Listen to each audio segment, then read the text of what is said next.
السلام علیکم ورحمۃ اللہ وبرکاتہ۔ میں آپ کے صرف 10 منٹ لوں گا، بریک کا ٹائم ہے، آپ لوگ میرے خیال ہے کافی تھک گئے ہیں۔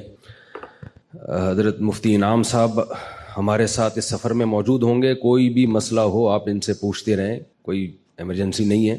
اچھا، حج کے مسائل جب سنے جاتے ہیں نا تو لوگ کافی پریشان ہوتے ہیں، تو اس میں سب سے پہلے آپ نے گھبرانا نہیں ہے، کیونکہ ہمارے ساتھ ہیں، جیسے جیسے یہ کرتے ہیں ویسے ویسے کرتے رہیے گا۔ دیکھیں، نبی صلی اللہ علیہ وسلم نے جب زندگی میں آپ صلی اللہ علیہ وسلم نے حج کیا تو اسلام میں وہ پہلا حج تھا جو اسلامی طریقے کے مطابق کیا گیا ہے۔ تو کیسے ہوا؟ کتنے آرام سے، جیسے جیسے نبی صلی اللہ علیہ وسلم نے کیا صحابہ نے بھی ویسے ہی کر لیا۔ تو اس لیے لوگ کچھ، میں چہروں پہ دیکھ رہا ہوں لوگ کچھ پریشان سے ہو رہے ہیں، کیا کرنا پڑے گا، پتہ نہیں کس مشکل میں پھنس جائیں گے ہم۔ تو مفتی انعام صاحب کے ماشاءاللہ 19واں حج ہوگا آپ کا، 19واں یا 20واں حج ہوگا، تو وہ بہت ایکسپرٹ ہیں۔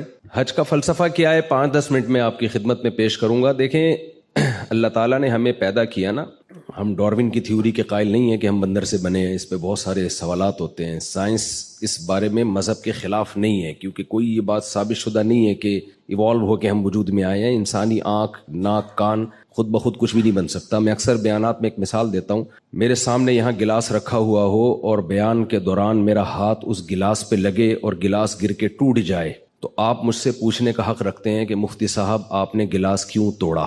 کیا خیال ہے؟ یہ حق رکھتے ہیں نا؟ میں کہہ سکتا ہوں کہ میں نے توڑا نہیں ہے بھائی، بیان کے دوران غلطی سے ہاتھ لگا اور وہ گلاس ٹوٹ گیا۔ آپ میری بات مان لیں گے، ٹھیک ہے بھائی، ہو جاتا ہے بعض دفعہ بیان کے دوران خطیب کو جوش آتا ہے اور وہ گلاس توڑ دیتا ہے۔ لیکن اگر یہ گلاس ٹوٹا ہوا تھا، میں نے اٹھا کے جوڑ دیا، سمت بانڈ لگا کے، ایلفی لگا کے، آپ مجھ سے سوال پوچھیں کہ مفتی صاحب آپ نے گلاس کیوں جوڑا، اب میں یہ کہہ سکتا ہوں کہ اتفاق سے جڑ گیا ہے۔ میرے ساتھ اگر آپ لوگ شریک ہوں گے نا، بس زیادہ ٹائم نہیں لوں گا، میں 10 منٹ میں بات کمپلیٹ کروں گا۔ اب آپ یہ کہہ سکتے ہیں، آپ یہ کہیں گے مفتی صاحب آپ نے گلاس کیوں جوڑا، میں کہہ سکتا ہوں میں نے جوڑا نہیں ہے، خود بخود جڑ گیا ہے، حسن اتفاق ہے، بائی چانس ایسا ہو گیا، یہ کہہ سکتا ہوں میں؟ یہ میں نہیں کہہ سکتا۔ اس سے ایک سادہ سا اصول ہمیں پتہ چلا، چیزیں بائی چانس ٹوٹتی ہیں، جڑتی۔ اب آپ جملہ ہی کمپلیٹ نہیں کر رہے، یہ فل ان دا بلینکس، یہ کیا جا رہی نہیں ہے کہنے میں، کیا کتنا ٹائم لگتا ہے؟ تو بھائی جڑتی نہیں ہے خود بخود۔ گلاس کا جڑنا اتنا پیچیدہ نہیں ہے جتنا انسان کا جڑنا۔ 2 آنکھیں ادھر کھوپڑی میں جا کے فٹ ہوئی ہیں سیدھا، 2 کان ادھر جا کے فٹ ہوئے، دل ہمارا سینے میں فٹ ہوا، پورا ہمارا جو مغز ہے وہ کھوپڑی کے اندر فٹ ہو گیا۔ اتنی پیچیدہ مشین، یہ جو ڈیجیٹل کیمرہ ہے یہ انسانی آنکھ کی کاپی ہے۔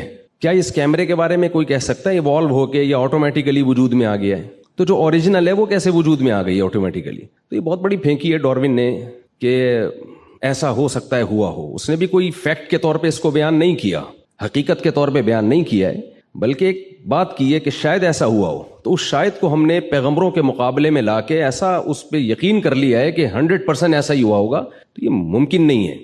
تو ہم خدا کے ماننے والوں میں حج وہی کرتا ہے جو خدا کے وجود پر یقین رکھتا ہے۔ جس کو خدا کے وجود کا یقین نہیں ہے تو وہ کیوں حج کرے گا بھائی؟ وہ اس کے لیے تو اللہ ہی نہیں ہے، تو پھر اللہ کا گھر کیا اور منی کیا اور عرفات کیا، یہ سب باتیں اس کے لیے بے معنی ہو جاتی ہیں۔ اب خدا کو ماننے والے کی 2 قسمیں ہیں۔ ایک وہ ہیں جو مانتے ہیں، بس ایسے مانتے ہیں کہ ہے، کیا کریں، ہے تو کیا کریں بھائی۔ بہت سے ایسے لامذہب لوگ ہیں جو کہتے ہیں ہم گاڈ پہ بلیو رکھتے ہیں، اس کائنات کو کسی نے بنایا۔ آپ آرٹیفیشل انٹیلیجنس سے پوچھیں تو اس کا بھی یہی جواب ہے کہ کوئی گاڈ ہے، کوئی ہے جس نے اس کائنات کو بنایا اور اس نظام کو چلایا ہے۔ لیکن اللہ ایسے ماننے والوں کو مانتا نہیں ہے۔ یہ ایسا ہی ہے جیسے آپ کہیں یہ میرے والد صاحب ہیں، یہ میری والدہ ہیں۔ والد صاحب آپ کو کوئی کام کہتے ہیں، آپ کرتے نہیں ہیں۔ آپ آئی ڈی کارڈ میں اپنے نام کے ساتھ والد صاحب کا نام ڈالنے کے لیے تیار نہیں ہیں، لیکن آپ سے جب پوچھا جاتا ہے کہ آپ کے والد صاحب کون ہیں، آپ کہتے ہیں یہ جی یہ جمشید صاحب میرے والد صاحب ہیں۔ تو جمشید صاحب بولیں گے بیٹا ایسے تکلف کی ضرورت کیا ہے جب تم میری ایک بات مانتے نہیں ہو، آئی ڈی کارڈ میں اپنا نام میرے نام کے ساتھ ڈالنے کے لیے تیار نہیں ہو، تو یہ خام خواہ میں تکلف کہ یہ میرے والد صاحب ہیں، یہ میری والدہ ہیں، اس تکلف کی ضرورت نہیں ہے۔ تو خدا کے ماننے والے بھی 2 قسم کے ہوتے ہیں۔ کچھ تو ایسے ہوتے ہیں جو جیسے انگریزوں میں آپ نے دیکھا ہوگا جب کوئی پرابلم ہو کہتے ہیں اوہ مائی گاڈ، کہتے ہیں نا، گاڈ کو تو وہ بھی مانتے ہیں۔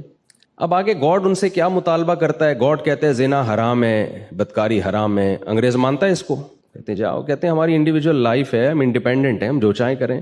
گاڈ کہتا ہے کہ شراب حرام ہے، گورا مانتا ہے اس کو؟ اگر نہیں کہیں گے نا سب لوگ تو مجھے ذرا خوشی ہوگی۔ جی بالکل۔ گاڈ کہتا ہے کہ لا تقل لہما اف، بوڑھے ماں باپ کے سامنے اف بھی مت کرو۔ گورا کہتا ہے اف تو دور کی بات، بڑھاپے میں اولڈ ہاؤس میں جمع کرا کے آ جاتا ہے وہ، ٹینشن ہی ختم کرو بھائی۔